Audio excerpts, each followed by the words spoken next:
नमस्कार, केबी न्यूज के राजस्थान बुलेटिन में आपका स्वागत है। मैं हूं पूजा आपके साथ। पहले एक नजर डालते हैं आज के मुख्य समाचारों पर। बोर्ड परीक्षा से पहले परीक्षा के पोस्टर का हुआ विमोचन। इस्तीफा देने वाले बीजेपी सांसदों को खाली करना होगा घर, 30 दिन की मोहलत। राजस्थान में पहली बार 250 बार एसोसिएशन के आज एक साथ हो रहे चुनाव। जेपी नड्डा के साथ 1.5 घंटे चली वसुंधरा राजे की मीटिंग, कैमरे के सामने दिए पॉजिटिव रिएक्शन। श्रीराम के वनवास पर छलके श्वेताओं के आंसू, मंडवारा में चल रही श्रीराम कथा में उमड़ी श्वेताओं की भीड़।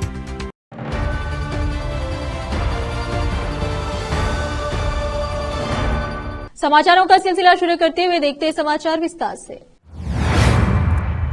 बानसूर कस्बे के आरसीआई शिक्षा ग्रुप बानसूर की ओर से इस सत्र कक्षा 10वीं तथा कक्षा 12वीं में अध्ययन कर रहे अंग्रेजी माध्यम तथा हिंदी माध्यम के सभी विद्यार्थियों के लिए बोर्ड परीक्षा से पहले परीक्षा का आयोजन पूर्णतया निःशुल्क किया जा रहा है। प्रेस कॉन्फ्रेंस तथा पोस्टर विमोचन कार्यक्रम के तहत निर्देशक ने बताया कि 4 तहसील बानसूर, कोटपुतली, मुंडवारा, नारायणपुर के कक्षा 10वीं तथा कक्षा 12वीं के विद्यार्थियों की बोर्ड परीक्षा फरवरी या मार्च माह में होगी। उससे पहले विद्यार्थी अपनी तैयारी को जांच सके, इसके लिए संस्थान की ओर से निःशुल्क परीक्षा का आयोजन 4 फरवरी 2024 को किया जाएगा। इसके फॉर्म भरने की अंतिम दिनांक 31 जनवरी 2024 है। इस परीक्षा से संबंधित पोस्टर का विमोचन पुलिस अधीक्षक राहुल यादव तथा अतिरिक्त पुलिस अधीक्षक प्रवीण कुमार, संस्थान के निदेशक डॉक्टर विजय कुमार सह निर्देशक भूप Singh Yadav, managing director Manoj Kumar, Kishan Kumar, management team से लक्ष्मण प्रसाद सोनी, नम्रता खुल्लर, दिनेश चांगिट तथा अलग अलग ब्लॉक के स्टाफ द्वारा किया गया। इस परीक्षा के लिए विद्यार्थी निःशुल्क फॉर्म भर सकते हैं। विद्यार्थी ऑफलाइन फॉर्म या ऑनलाइन फॉर्म भर सकते हैं। अधिक जानकारी के लिए आरसीआई एजू हब बानसूर का फेसबुक पेज देखें या आरसीआई कैंपस बानसूर में संपर्क करें। अलवर से संवाददाता सतीश शर्मा की रिपोर्ट। बोर्ड परीक्षा से पहले परीक्षा के संबंध में आज एक पोस्टर विमोचन कार्यक्रम रखा गया है। इस कार्यक्रम में पधारे हुए सभी मैनेजमेंट टीम के सदस्य और पत्रकार बंधु, आप सभी का हार्दिक स्वागत और अभिनंदन है। इस बोर्ड परीक्षा से पूर्व परीक्षा के संबंध में तथा पोस्टर विमोचन कार्यक्रम के संबंध में आज विस्तृत जानकारी हम आप लोगों को देना चाहेंगे। तो इस जानकारी को आप सब तक पहुंचाने के लिए मैं आमंत्रित करूंगा आरसीआई एजुकेशन हब के डायरेक्टर डॉक्टर विजय सर से कि वो सभी दर्शकों को इसे बोर्ड परीक्षा से पहले परीक्षा के संबंध में और पोस्टर विमोचन कार्यक्रम के संबंध में सब जानकारी देने की बात करें। नमस्कार। सबसे पहले सभी न्यूज चैनल से पधारे हुए सभी भाइयों का आरसीआई एजुकेशन ग्रुप बानसूर की ओर से बहुत बहुत धन्यवाद, आभार। बोर्ड परीक्षा से पहले परीक्षा 2024 के आज पोस्टर विमोचन का कार्यक्रम आयोजित किया जा रहा है। विद्यार्थी हाफ ईयरली परीक्षा देने के बाद किसी भी क्षेत्र का हो, परीक्षा से पहले अपनी परीक्षा की तैयारी कैसी हुई इसको उसके लिए जानना बहुत जरूरी है। इसी बात को ध्यान में रखते हुए आरसीआई एजुकेशन ग्रुप बानसूर की ओर से बोर्ड परीक्षा से पहले परीक्षा 2024 का एक बहुत बड़ा आयोजन करवाया जा रहा है।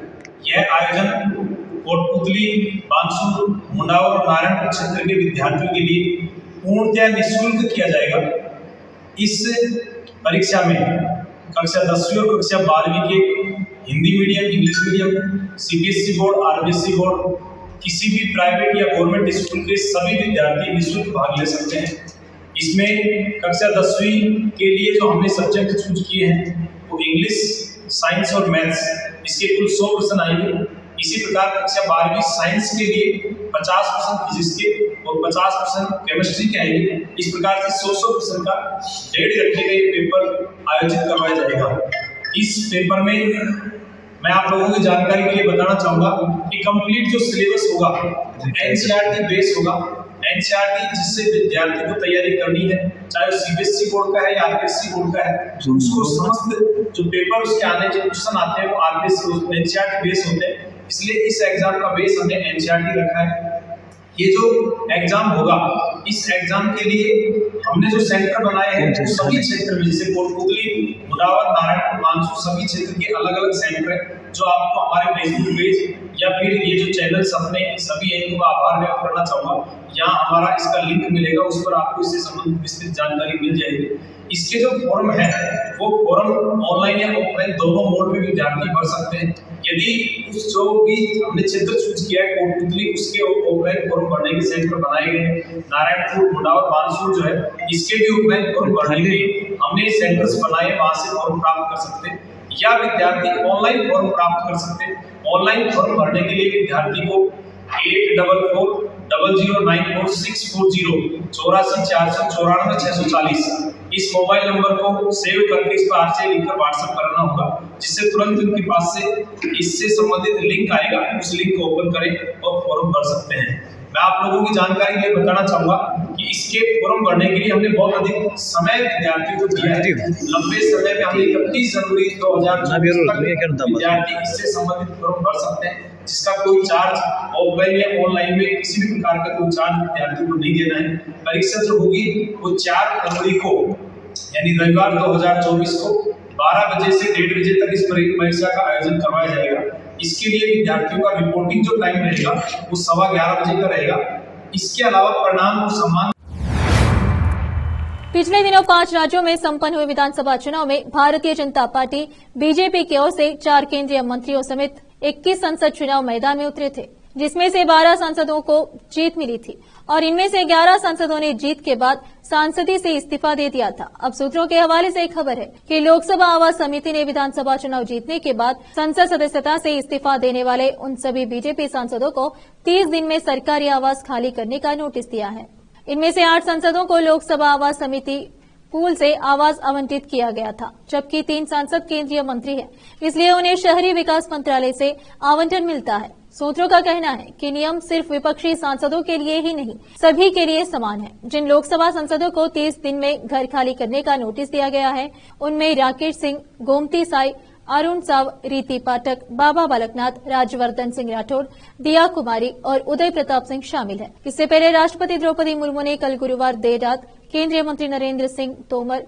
प्रहलाद सिंह पटेल और रेणुका सिंह का इस्तीफा स्वीकार कर लिया। इन तीनों मंत्रियों ने हाल ही में विधानसभा चुनाव में जीत हासिल की थी। इस्तीफा स्वीकार किए जाने के साथ ही राष्ट्रपति मुर्मू ने जनजातीय कार्य मंत्री अर्जुन मुंडा को कृषि मंत्रालय का अतिरिक्त प्रभार सौंप दिया।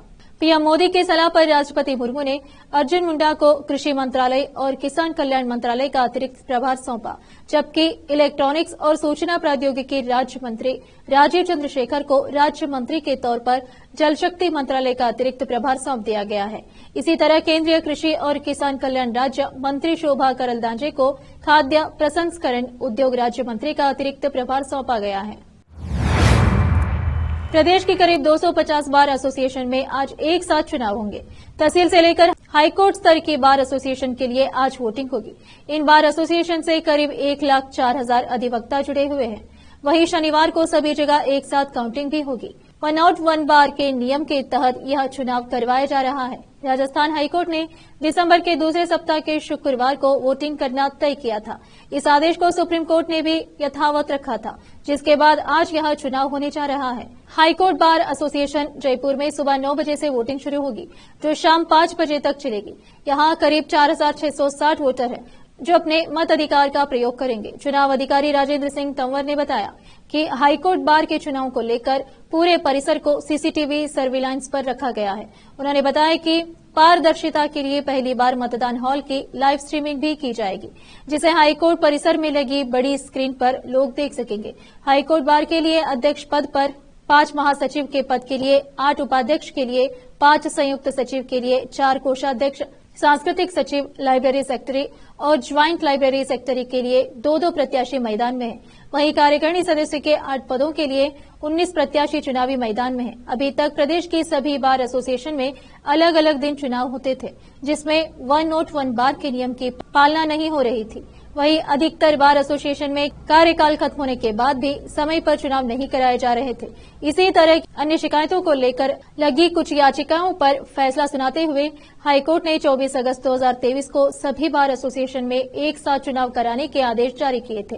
हाईकोर्ट के आदेश पर सुप्रीम कोर्ट ने भी मुहर लगाई थी, जिसके बाद आज यह चुनाव होने जा रहा है। राजस्थान से पहले पंजाब एकमात्र ऐसा राज्य है जहां एक ही दिन में सभी बार एसोसिएशन के चुनाव होते हैं, लेकिन आज राजस्थान देश का दूसरा राज्य बन गया है जहां एक दिन एक साथ सभी बार एसोसिएशन में वोटिंग हो रही है। राजस्थान में बम्पर जीत के बाद अब मुख्यमंत्री पद को लेकर मंथन लगातार जारी है। वहीं इस बीच दिल्ली में पूर्व मुख्यमंत्री वसुंधरा राजे ने बीजेपी के राष्ट्रीय अध्यक्ष जेपी नड्डा से मुलाकात की। इस मीटिंग के दौरान वसुंधरा राजे के बेटे दुष्यंत सिंह भी उनके साथ रहे। 1.5 घंटे वाली इस बैठक को राजस्थान के मौजूदा सियासी हालत को देखते हुए काफी अहम माना जा रहा है। जेपी नड्डा के आवास से निकलते समय वसुंधरा राजे मुस्कुराते हुए दिखाई दी, साथ ही मीडिया की तरफ उन्होंने हाथ भी हिलाया। वहीं मीटिंग के बाद पूर्व सीएम हाव भाव काफी सकारात्मक रहा। बैठक से निकलते समय मीडिया के सामने वसुंधरा राजे पॉजिटिव और कॉन्फिडेंट दिखने का भी प्रयास करती नजर आई। उनके इस रिएक्शन के बाद दिल्ली से लेकर जयपुर तक सियासी हलकों में कई तरह के मायने निकाले जा रहे हैं। यहाँ ये बताना जरूरी हो जाता है कि राजस्थान के मुख्यमंत्री पद की रेस में वसुंधरा राजे का नाम सबसे मजबूत माना जा रहा है। वहीं दूसरी तरफ वसुंधरा राजे के सिंधिया के बेटे और सांसद दुष्यंत सिंह पर कई बीजेपी विधायकों की बड़े बंदी के भी आरोप लगे हैं। ऐसे में ये देखना काफी अहम हो जाता है कि पार्टी क्या एक बार फिर वसुंधरा के नाम पर मुहर लगाएगी या फिर पार्टी का प्लान प्रदेश में नई लीडरशिप को तैयार करना है। इस बीच ये जानना भी काफी अहम है कि बीजेपी विधायक दिल्ली में सीएम राजे से मिलने पहुंचे हैं। वहीं कहीं सियासी जानकारियों का ये भी मानना है कि राजस्थान में वसुंधरा राजे को इग्नोर करना इतना आसान नहीं है। कई जानकारों का कहना है कि बतौर सीएम राजस्थान में बीजेपी के पास वसुंधरा राजे के बराबर के कद को कोई और नेता मौजूद दौर में नहीं है। रोकते समाचारों का सिलसिला ब्रेक के लिए। चल लौटते हैं ब्रेक के बाद आपका स्वागत है। आइए देखते हैं समाचार। इटावा सुल्तानपुर क्षेत्र के मनवारा कस्बे में बड़े हनुमान मंदिर परिसर में चल रही 9 दिवसीय संगीतमय श्रीराम कथा में संत पंडित दीपक उपाध्याय ने श्रीराम वनवास का इतना सजीव वर्णन किया कि श्वेताओं की आंखों से आंसू छलक पड़े। कथा के प्रारंभ में जाट परिवार द्वारा श्री रामचरितमानस का वैदिक मंत्रों से पंडित द्वारा पूजा अर्चना करवाई है। व्यासपीठ संत पंडित दीपक उपाध्याय ने कहा कि भगवान श्री राम ने अपने कुल की मर्यादा को ध्यान में रखकर वह अपने पिता के वचन की रक्षा के लिए सारा राजपाट त्याग कर वन में चले गए। इससे हमें सीख लेना चाहिए कि हमें स्वयं की चिंता न करते हुए यदि जरूरत पड़े तो अपने परिवार, समाज व देश के लिए सब कुछ त्याग देना चाहिए। मां कौशल्या ने किसी को दोषी नहीं बताया, बल्कि कहा कि यदि मां कैकेयी ने वन जाने को कहा है तो हे राम, वन गमन तुम्हारे लिए सैकड़ों अयोध्या के समान है। वे कहती हैं कि सुख और दुख तो अपने ही कारणों से होते हैं। जब भगवान श्री राम, लखन, सीता सहित वन गमन के लिए निकलते हैं तो सभी अयोध्यावासी भी भगवान के पीछे निकल पड़े। इस दौरान पंडाल में उपस्थित श्वेता भाव विभोर हो गए। आयोजन समिति के कन्हैया लाल गुज्जर ने बताया कि आज कथा में बाबा महावीर दास महाराज, भारतीय किसान संघ के प्रदेश मंत्री जगदीश कलमंडा, बजरंग दल जिला संयोजक रामेश्वर राठौर, सुल्तानपुर व्यापार महासंघ अध्यक्ष विष्णु गोस्वामी के नागर अतिथि रहे। आरती के बाद उपस्थित सभी श्वेताओं को प्रसाद वितरण किया गया। आज कथा श्रवण करने के लिए गांवों से उमड़ी श्वेताओं की भीड़ से पंडाल भी छोटा पड़ गया। फिर भी बड़े आनंद के साथ श्वेताओं ने कथा का आनंद लिया। इटावा से संवाददाता जितेंद्र कुमार नागर की रिपोर्ट। करणी सेना चीफ सुखदेव सिंह गोगामेडी से कुख्यात गैंगस्टर लॉरेंस बिश्नोई की दुश्मनी काफी पुरानी है। इसी दुश्मनी के चलते लॉरेंस ने 4 साल पहले ही गोगामेडी को जान से मारने की धमकी दे दी थी। इस धमकी के बाद ही गोगामेडी ने खुद मुख्यमंत्री अशोक गहलोत से मिलकर उन्हें सूचित किया था और राजस्थान के डीजीपी से सुरक्षा की मांग की थी। बावजूद इसके जब उन्हें सुरक्षा नहीं मिली तो मौका देखकर लॉरेंस के गुर्गों ने एक बार गोगामेडी पर हाथ डालने की कोशिश भी की। गनीमत रही कि उन्हें एक बार भी सफलता नहीं मिली। यह खुलासा सुखदेव सिंह गोगामेडी के बेहद खास और करणी सेना के कद्दावर नेता सूरजपाल अम्मू ने दी। TV9 भारतवर्ष से बातचीत करते हुए सूरजपाल सिंह ने अम्मू ने टेलीफोन पर बात करते हुए कहा कि इस वारदात के कारण किसी से छुपे नहीं हैं, लेकिन टेलीफोन पर बात करना उचित नहीं होगा। उन्होंने बताया कि लॉरेंस ने खुद सुखदेव सिंह गोगामेडी को फोन पर धमकी दी थी। लॉरेंस के ही कहने पर पंजाब के बठिंडा जेल में बंद संपत नेहरा ने कई बार गोगा मेडी पर जानलेवा हमला करने का प्रयास भी किया। राजस्थान के बीकानेर में एक कांस्टेबल के सुसाइड करने का मामला सामने आया है। बीकानेर के मुक्ता प्रसाद नगर थाने में तैनात कांस्टेबल ने करणी नगर स्थित चौकी में फंदा लगाकर आत्महत्या कर ली है। कांस्टेबल के सुसाइड की सूचना से पुलिस महकमे में हड़कंप मच गया है।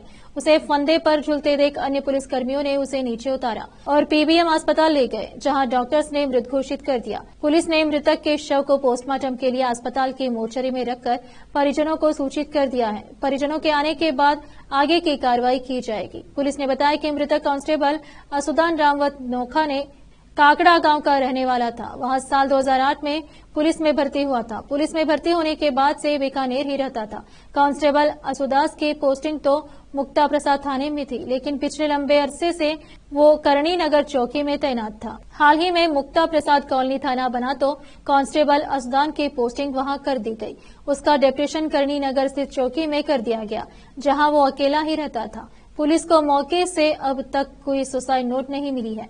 पता लगाया जा रहा है कि उसने सुसाइड क्यों कर ली। घटना के बारे में पुलिस के आला अधिकारियों को भी बताया गया।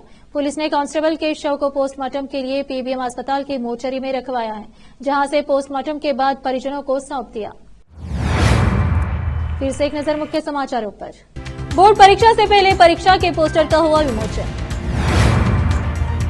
इस्तीफा देने वाले बीजेपी सांसदों को खाली करना होगा घर, 30 दिन की मोहलत। राजस्थान में पहली बार 250 बार एसोसिएशन के आज एक साथ हो रहे चुनाव। जेपी नड्डा के साथ 1.5 घंटे चली वसुंधरा राजे की मीटिंग, कैमरे के सामने दिए पॉजिटिव रिएक्शन। श्रीराम के वनवास पर छलके श्वेताओं के आंसू, मनवारा में चल रही श्रीराम कथा में उमड़ी श्वेताओं की भीड़।